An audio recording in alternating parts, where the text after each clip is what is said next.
오늘은 이런저런 아이폰 이야기 할게요. 혹시 뭐 애플 주주이시거나, 저는 이제 다들 알고 계시면 저는 애플바예요. 참고로 애플 주주는 아니고요, 애플바긴 해요.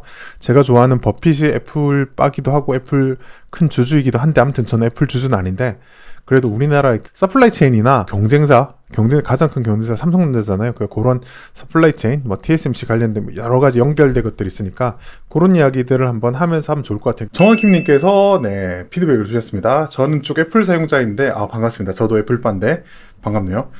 최근 애플폰은 시리즈별로 큰 혁신은 없긴 한 것 같습니다. 다만 PC 수요가 모바일 수요로 가는 경향이 있고, 젊은 층, 애플 사용자들도 충성도가 높아서 14도 판매량 예상치보다 저조하지 않을 것 같아요. 요즘 대학가를 보면 수업 시간에 학생들이 아이패드 많이 쓰는 것도 인상적입니다 라고 이야기를 했는데, 정확히 하신 말씀이 다 맞으세요. 저도 지금 폰을 바꿀까 말까 하는데 아마 이번에는 안 바꿀 것 같아요. 내일 발표를 보긴 해야 되는데 아마 폰을 안 바꿀 것 같아요. 다음 15가 나오면 아마 바꿀 것 같아요. 저 같은 경우는 그 포트 때문에 USB-C로 바뀌면 아마 그때 바로 바꿀 것 같아요. 그러니까 제 입장에서는, 저는 폰을 막 무조건 최신형을 쓰는 스타일이 아니어가지고 특별한 이제 것들이 필요할 때 이제 폰을 바꾸죠. 저는 참고로 지금 아이폰 X예요. 지금 이제 요 이야기한 요 라이다 센서가 들어가서 AR 기능이 되는 게 아이폰 X부터 되는 거라서, 아이폰 X로가 그걸 되는 걸 확인하는 순간 바로 바꿨고요.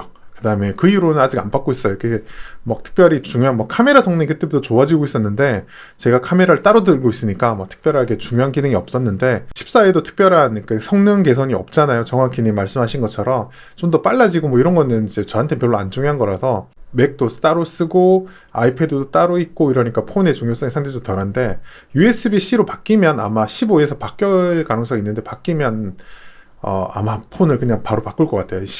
바꿔야 될 시기도 좀 됐고 그래서 할 것 같은데, 포트에 관련된 이야기, 그 라이트닝 포트에 관련된 이야기도 좀 이따가 한번 드릴 것 같은데, 뭐 그런 부분들이 저한테 좀 중요하고요. 그래서 아이패드 OS가 새로 나오면서 블루투스 키보드 연결해서 이제 필기하거나 이런 것들이 되게 많죠. 그래서 대학생들이 아이패드나 갤럭시 탭이나 이런 것들에서 펜으로 기록하면서 그렇게 하는 것들이 좀 활용도가 좀 많이 높아져가지고 배터리도 되게 오래 가잖아요. 그래서 그렇게 가는 것 같고, 이번에도 아마 뭐 특별하게 13이 특별하게 성능 개선이 없었는데 생각보다 많이 팔렸잖아요. 그래서 아마 그 갤럭시의 성능이 옛날만 못하고, 그 다음에 아이폰이 이제 가성비나 뭐 이런 생태계에서 공고한 상태에서 그 화웨이가 이제 퇴출당하면서 그쪽 빈자리를 좀 많이 치고 들어갔잖아요. 그래서 잘 팔릴 수밖에 없는 상황인데, 14 같은 경우도 어느 정도는 팔리지 않을까. 기본적인 대체 수요가 있으면 어디 안 가거든요. 아이폰에 만족했던 사람은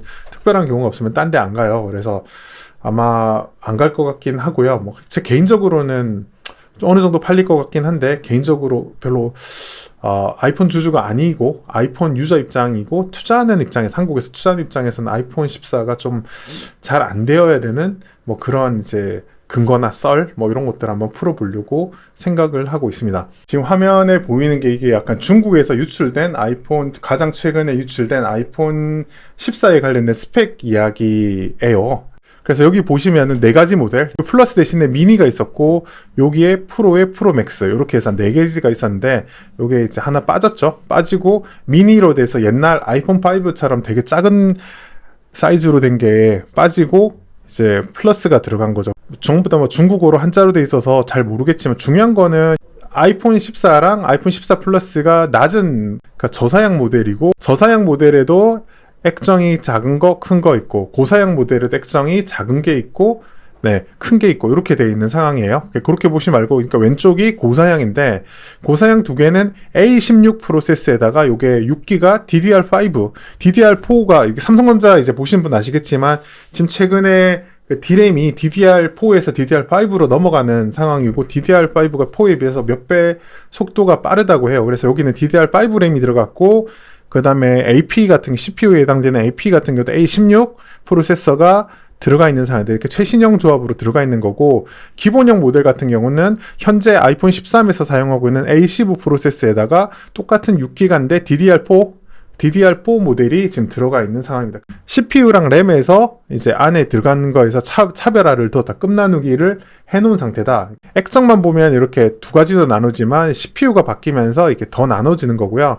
더 큰 차이는 이 프로 라인업 왼쪽 두 개가 여기에 카메라 표시가 나와 있잖아요. 그래서 카메라 표시가 이게 만이에요. 그래서 4800만 화소. 1200만에 비해서 이제 4배가 커진 거잖아요. 4800만 화소 같은 경우는 8K, AK 화소에 최적화된 게 4800만 화소예요. 그래서 가로 세로가 곱하기 2배 되니까 전체적인 화소수는 4배가 되는 거잖아요. 그래서 4800만 화소가 되기 때문에 이거는 8K, 여기 희미한 글씨로 8K라고 적혀 있죠. 8K 영상 촬영이 가능해지는 고성능 4800만 화소짜리 이미지 센서랑 뭐 그걸 해결할 수 있는 렌즈 같은 게 들어가 있겠죠. 그렇게 이야기하시면 되고, 그 다음에 중요한 게 이게 가격이에요. 가격.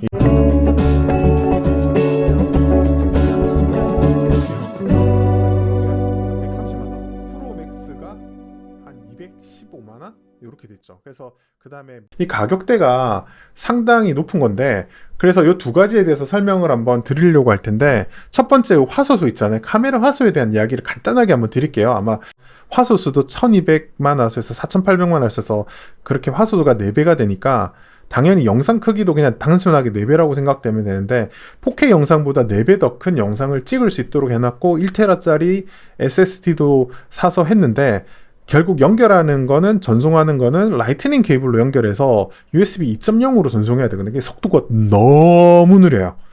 너무 느려요. 이거 진짜, 그래서 결론적으로 이야기를 하면, 그렇기 때문에 지금 8K 영상 있잖아요. 1테라짜리 SSD를 해서 8K 영상을 찍어도 그거를 뭐 편집하거나 아니면 뭐 딴 데 옮겨가지고 뭐 작업을 하거나 전송 속도가 너무 느려서 답이 안 나와요.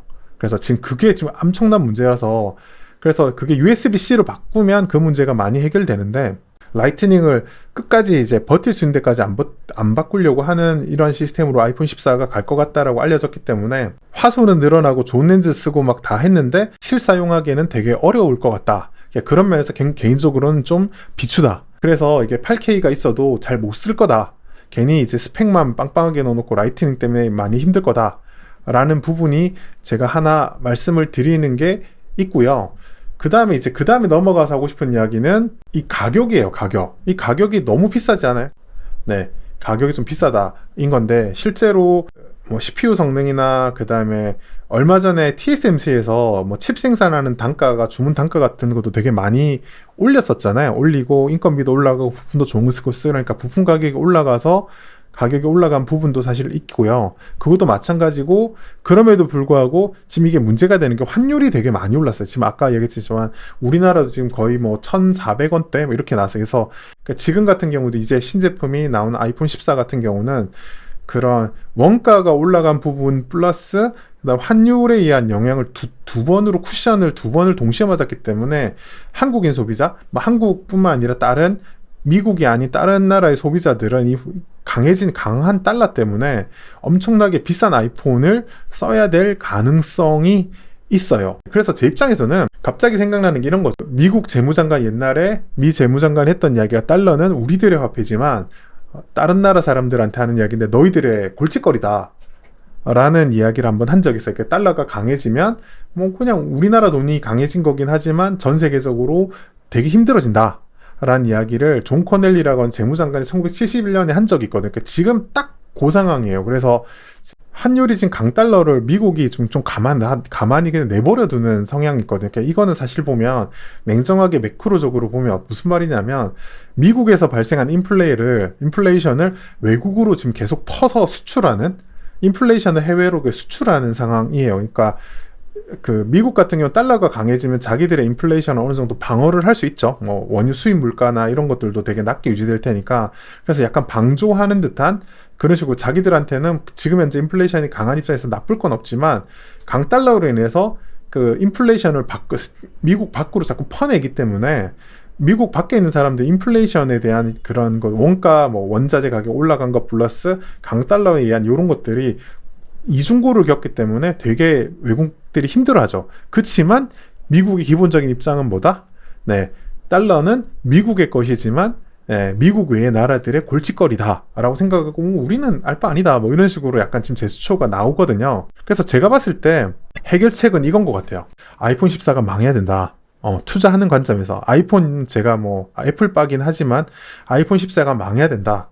아이폰 14, 그러니까 아이폰을 내는 애플 같은 경우에는 지금 인플레이션이 터지고 뭐 환율 강세, 달러 강세가 한다고 하더라도 아이폰 판매량이 글로벌 판매량이 크게 잘 선방을 해서 돈을 잘 벌고 있어요. 특히 이번 최근 같은 경우는 높은 충성도를 바탕으로 뭐 M2 이런 것들 제품 가격도 되게 올렸거든요. 제품 가격 환율 반영해서 한 10%씩 올렸는데 그럼에도 불구하고 실적이 잘 나오니까 지금 뭐 미국의 대표적인 IT 기업인 애플이 돈을 잘 버니까 자기들은 알 바 아니다라고 생각하는데 개인적으로는 이번에는 아이폰 14가 오른 가격으로 특별하게 신박한 기능 없잖아요. 라이트닝은 그대로 쓰고 8K를 넣어줬는데 8K 성능도 제대로 잘 활용하기도 어렵게 지금 되어 있는 상황이잖아요.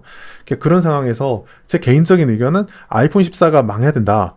아이폰 14가 실패하면 그때 이제 환율 때문에 그 미국을 제외한 다른 나라에서 미국은 잘 팔리겠죠. 뭐 기본적으로 충성도가 높으니까 미국 외에 다른 나라에서 아이폰 판매량이 높아진 환율 부담으로 인해서 아이폰 판매량이 저조해져서 실적이 박살이 나면 아마 미국에서 생각할 때 이제 더 이상 강한 달러는 이제 미국의 문제가 되는 게 아닐까라는 생각이 들어요. 그래서 지금 강한 달러는 미국의 문제가 아니다라고 생각하는 상황인데 애플의 실적이 아이폰이 잘 안 돼서 실적이 깨지면 아마 미국의 문제다라고 아마 인식을 해서 거기에 대한 적절한 대응이 나오지 않을까라는 생각을 상상을 한번 해봤어요. 만일 애플이 환율 이슈로 인해서 어닝 쇼크가 뜨고 이것을 미국 정부 혹은 연준이 진지하게 받아들이고 있다는 뭐 좀 심각하게 받아들이고 있다는 그런 뉴스가 타임라인에 뜬다.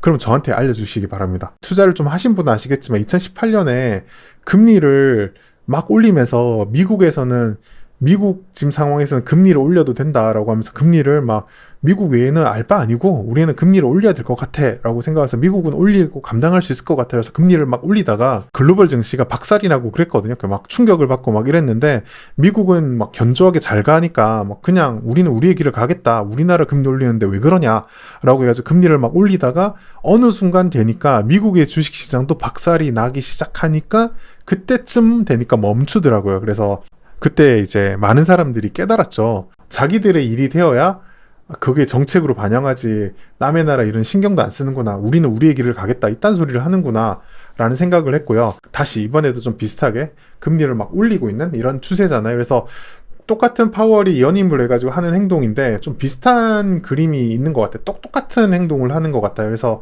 이게 뭐 파월의 행동 방식인지 혹은 뭐 연준이 생각하는 방식에 행동하는 그런 프레임워크인지는 알 수는 없으나 딱 보면 미국이 영향을 받아야 거기서 이제 뭔가 통화 정책이나 이런 게 변화를 주지 않을까라는 생각이 강하게 들더라고요. 그래서 저도 이번에 상징적인 거죠. 상징적인 의미에서 아이폰이 실적이 한번 깨져야 환율 때문에 미국 외에서 실적이 한번 판매가 저조해서 한번 깨져야 그래야 아마 미국이 뭔가 이렇게 심각하게 받아들이지 않을까라는 생각을 해봤어요. 그래서 뭐 제가 생각하는 건 이런 썰을 푸는 겁니다. 우티님께서 작년과 비슷하게 팔리고 한 때문에 매출이 줄어드는 효과 기대해 봅니다라고 했는데 저도 뭐 그렇게 아마 애플이 가미기 되면 아마 많이 놀랄 거예요. 그런 부분에서 뭔가 좀 이렇게 응징의 메시지 미국 사회에다가 아이폰 주주에게 죄송합니다. 아이폰 주주는 죄송한데 아무튼 미국이 이렇게 달러가 너무 강하면 이렇게 미국 기업들이 살기 힘들어진다라는 메시지를 좀 정확하게 좀 줬으면 좋겠다. 라는 생각이 들어요. 정확히님께서 맥락에서 테슬라도 좀 비슷한 뭐 그런 게 있다라고 했는데 저는 뭐 테슬라도 저 가격을 열심히 올리는데 테슬라랑 아이폰은 애플은 좀 그게 다르잖아요. 그러니까 약간 느낌은 어떤 거냐면 그 테슬라 같은 경우는 약간 사치제 성격이 좀 보여요. 그러니까 생각에 따라 없어도 못 타고 다니는 것도 아니고 그런데 아이폰 같은 경우는 약간 생활 필수제 관점이잖아요. 그래서 아이폰 쪽에서 가고 이제 이익의 단위도 좀 엄청 크고 아이폰은 시총 뭐 2위를 왔다 갔다 하는 뭐 1위 기업이기 때문에 거기서 이익도 많이 나는 거죠. 이익도 실제로 많이 나는 회사라서 거기서 이게 뭔가 변화가 줘야 메시지가 아주 명확하게 줄 수 있기 때문에 그래서 이렇게 아이폰을 콕 찍어서 그러니까 저는 그렇게 콕 찍는 거 좋아하죠. 올해 같은 경우에 올해 코스피 3전 회복 못하면 카카오 때문이다라고 이제 옛날에 콘텐츠 올렸잖아요. 올해 초에. LG 엔솔 때문이라 그랬나? 작년에 3천 깨지면 카카오 때문이고 올해 3천 회복 못하면 LG 엔솔 때문이다. 라고 그렇게 했던 것 같아요. 이렇게 상징적으로 이야기하는, 걔가 다 책임이 있는 건 아니지만 상징적인 의미가 있는 건 되게 중요하다. 뭐 그런 관점에서 말씀드리면 됩니다.